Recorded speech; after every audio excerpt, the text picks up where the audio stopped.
मोर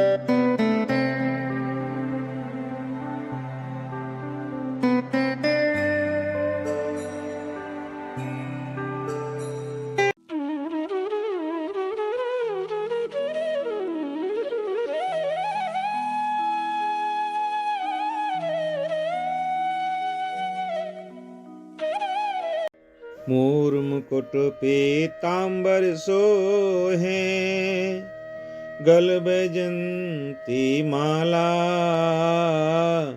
कोई कहे यशोदा को नंदन, कोई कहे नंद लाला। बोले वाक्य बिहारी लाल की जय। कार्तिक महात्म में आज द्वितीय दिवस में दूसरा अध्याय और तीसरा अध्याय आपको हम सुनाएंगे। ब्रह्मा जी कहते हैं कि हे नारद, तुलसी की मंजरी सहित भगवान शालिग्राम का जो एक बूंद चरणामृत का पान करता है, वह ब्रह्म हत्यादि बड़े बड़े पापों से मुक्त होकर के बैकुंठ को प्राप्त करता है। जो भगवान शालिग्राम की मूर्ति के आगे अपने पितरों का श्राद्ध करता है, उसके पितरों को बैकुंठ की प्राप्ति होती है। जो भगवान शालिग्राम की मूर्ति का दान करता है, उसको समस्त पृथ्वी की दान का फल प्राप्त होता है। परंतु शालिग्राम की मूर्ति को बेचना नहीं चाहिए। विष्णु का पूजन शंख के जल से और शिव का पूजन बिल पत्रों से, सूर्य का पूजन तुलसी से, गणेश जी का पूजन धतूरे के पुष्पों से तथा विष्णु का केतकी के पुष्पों से, शिव का कनेर या कमल को छोड़कर किसी अन्य लाल पुष्प से पूजन नहीं करना चाहिए। जो श्री विष्णु का पूजन कमल के पुष्पों, लक्ष्मी जी का मालती और चंपा के पुष्पों से करता है, वह भगवान के परम पद को प्राप्त हो जाता है। और जो भगवान की अति प्रिय तुलसी से पूजा करता है, उसकी महिमा कोई भी नहीं कह सकता। वह कभी माता गर्भ में नहीं जाता, ऐसा शास्त्र कहते हैं। वेदों ने ऐसा कहा है। तुलसी माला धारण किए मंजरी युक्त जिसकी मृत्यु हो जाए, वह सीधा बिना किसी बाधा के बैकुंठ धाम को जाता है। तुलसी की छाया में पितरों का श्राद्ध करने से पितरों की अक्षय तृप्ति होती है। तुलसी का सिंचन गंगा, यमुना तथा नर्मदा के स्नान के तुल्य हो जाता है। तुलसी का वृक्ष लगाने, सींचने और स्पर्श करने से मनुष्य के काया, वाचा और मन सा तीनों प्रकार के पाप नाश हो जाते हैं। इस प्रकार कार्तिक का व्रत रखने वाला शांति चित्त होकर तुलसी का पूजन दक्षिणा और नमस्कार करके हाथ जोड़ करके प्रार्थना करे कि हे हरप्रिय,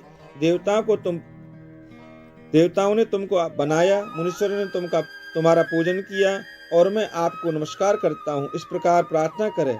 जो मनुष्य आंवले के पत्ते और फूलों से भगवान का पूजन करता है तथा आंवले के वृक्ष के नीचे बैठकर भगवान का पूजन करता है, उसको सोने के फल और पुष्पों जैसा फल प्राप्त होता है। जो मनुष्य द्वादशी को तुलसी तथा आंवले के पत्तों को तोड़ता है, वह घोर नरक में जाता है। जो मनुष्य कार्तिक मास में आंवले के फल, तुलसी और गोपी चंदन की माला धारण करता है, वह जीवन मुक्त होकर जाता है।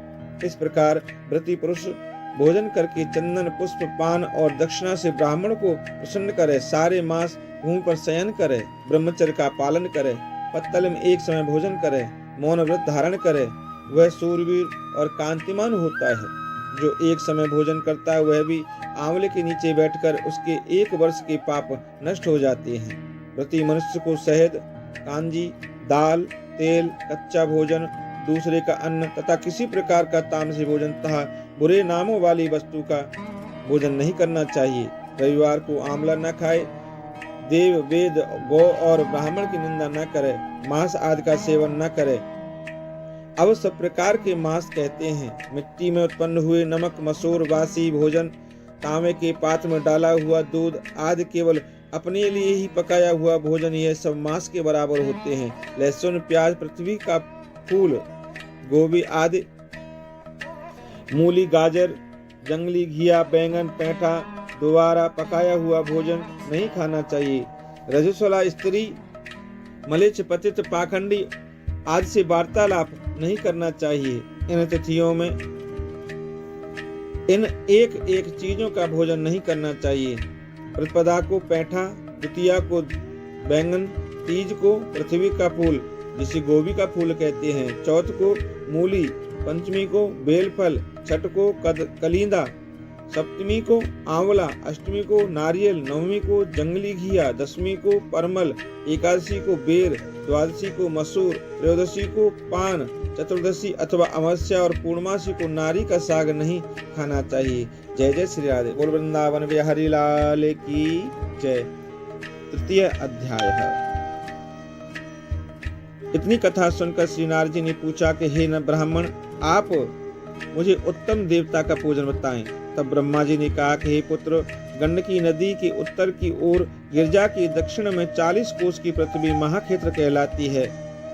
वहां पर ही सालिग्राम तथा गोमती चक्र होते हैं, जिनका चरणामृत लेने से मनुष्य मुक्ति को प्राप्त हो जाता है। अब चरणामृत लेने का मंत्र कहते ओम अकाल मृत्यु हरणम सर्व व्याधि विनाशनम विष्णु पादोदकम पीत्वा पुनर्जन्म न विद्यते।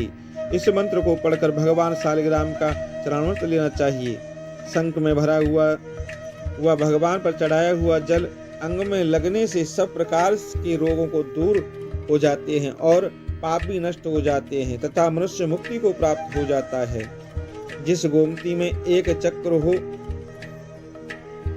उसको सुदर्शन, जिसमें 2 चक्र हो वह नारायण, जिसमें 3 चक्र हो उसको अच्युत, 4 चक्र वाले को जनार्दन, 5 चक्र वाले को वासुदेव, 6 चक्र वाले को प्रद्युम्न, 7 चक्र वाले को संकर्षण, 8 चक्र वाले को नलकूबर, 9 चक्र वाले को नवव्यूह और 10 चक्र वाले को दशावतार कहते हैं। जो मनुष्य भगवान का पूजन करता है वह अवश्य में जीवन मुक्त हो जाता है, और जो भगवान को वीणा, बंसी और गान सुनाता है वह भी भगवान को प्राप्त हो जाता है।